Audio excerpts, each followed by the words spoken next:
big beautiful world. So I thought long and hard about what today's topic should be, and I realized something.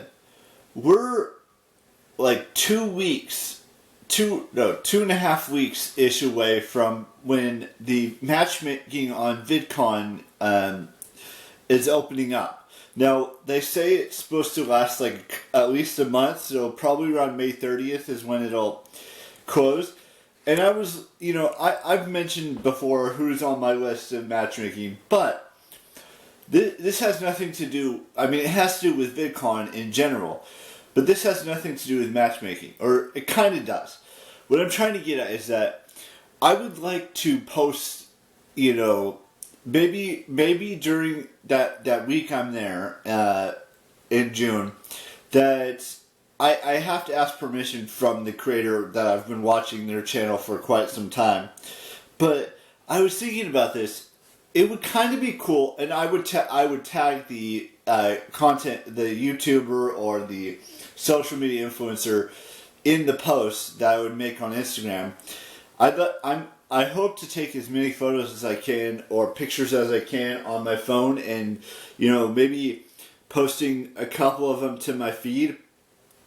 Now, I'm not asking you if you'd be interested in that. I'm just saying you guys should probably start thinking about following my Instagram, because that like 3 or 4 days the event's actually happening, I might actually do that, or I might, just take a picture on my phone and just save it for the rest of my life, because who knows the next time I will go to VidCon. It'll probably be like 5 years from now, or it could be 10 years from now, or it could be 20 years from now, or not 15 years from now. Who knows at this point? Because like I said, I've mentioned this before, the last time I went was back in 2014, which was almost 10 years ago to this year.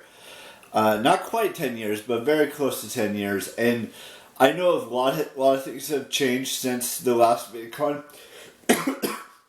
Excuse me. I just talked too much there. But the thing is, like, there are so many creators that are going to the one in Anaheim this year, and I'm not gonna. You're only allowed to have like 15 individuals that are part of your matchmaking. Now, they may be walking around the convention center, but most likely they won't, because they probably have a bunch of security around them, because they don't want to get mobbed or anything like that. And that's perfectly understandable, because if you're a content creator or if you're a social media influencer, you don't want to get injured or attacked or anything like of that nature at an event like this. That's why they have so much security, or as much security as you possibly can at events like, not only this one, it could be a Comic-Con, it could be any type of YouTube event, it could be a movie premiere, it could basically be anything. They just like to be extremely prepared and civilized, so that way when you are meeting that certain person that you have watched their videos or have like their posts on Instagram or whatever it is, or you've seen something that they've been in, it could be a movie, it could be a TV show, whatever it is, at any types of these events, they always want you to be civilized in any way, shape, or form that you can be.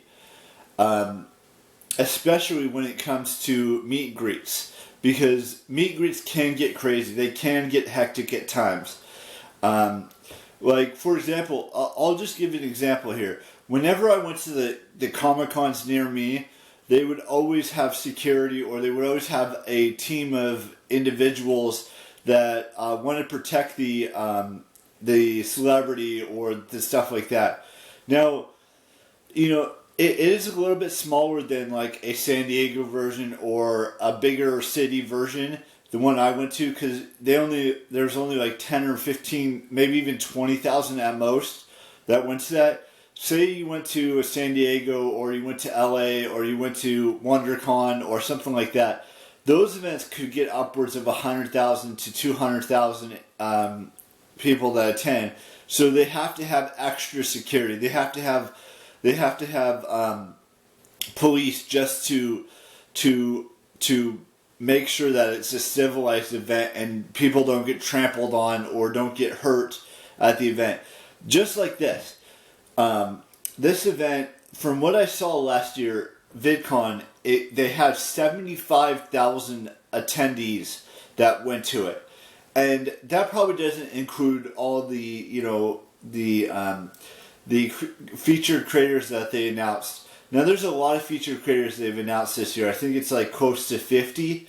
And yet, we're still, a month and a half before the event actually happens. Let's see, today's the 12th. So, it starts on the 21st. It starts on the 22nd, which is a Thursday in June. And then it goes to Saturday the 24th. So, they just probably want it. And I don't know. Outside of that, they have all kinds of other things that go on, like parties, fun activities that you can do at the event, and that's any event or any Comic-Con, VidCon, Playlist Live, any of that stuff. They always have something fun for you to do, but they want you to be civilized. They want you to be respectful of your surroundings and try not to trample or bombard or mob that certain creator that you want to meet, or it could be a group of creators. Like a Smosh is going this year. It would be nice to meet Ian and Courtney and Olivia and Amanda and Keith and Shane and all of the individuals who are part of Smosh. And there's other creators out there, like I'm going to mention a few more. Christy, Carlson Romano, you've got Anthony Padilla, you've got Call Me Chris, you've got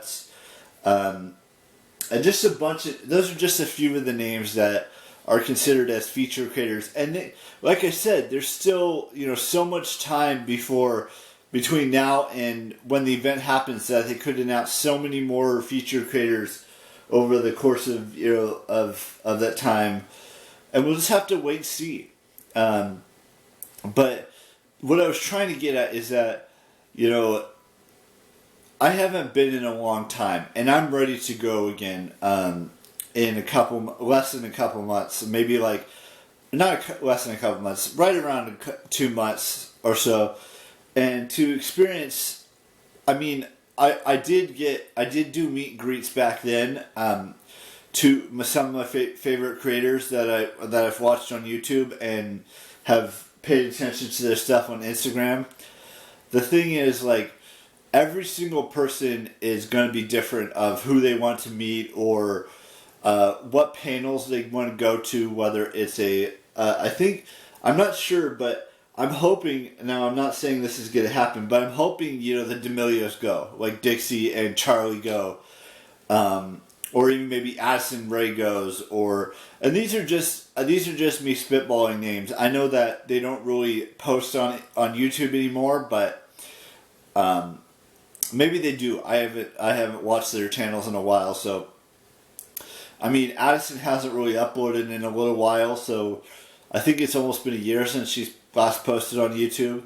She probably still posts on TikTok and stuff. And there's other creators too. Like, I'd like to meet Charles Trippy and Shay Carl, but I don't really think that they're gonna return to this event. There may be others, that they might announce that might be more interesting, like the Merrill Twins. I hope I can meet them. Not saying I'm going to, but this is just getting a little long and ranty now. So all I'm saying is that I believe they want it to be more civilized and they have more security and things of that nature. And I'm going to go to as many Q&A panels, go to as many meet and greets as I possibly can. So there's that. With that being said, that's where I'm going to end today's vlog. We've got one birthday to wish today. I want to wish Alex Blue a happy 30th birthday today, and that's his only birthday.